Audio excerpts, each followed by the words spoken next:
Hi, my name is Shane Gallagher. I'm Section Manager looking after the northern bridges on this project.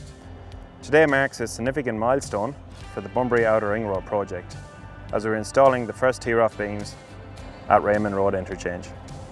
The beams are supported by 3 curved hammerhead style piers.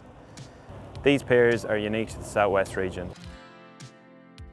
We began the establishment of this precast yard facility in Bicton East in the middle of 2022. The establishment of this facility means the beams are produced locally, reducing transport costs and providing employment opportunities to the region. Today the team are lifting the second span of beams in place. These beams are over 26 metres in length and weigh over 90 tonne.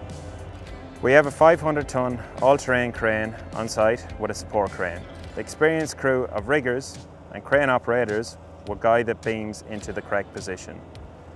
Once the beam installation is complete, the team will move on to the deck reinforcement and concrete placement.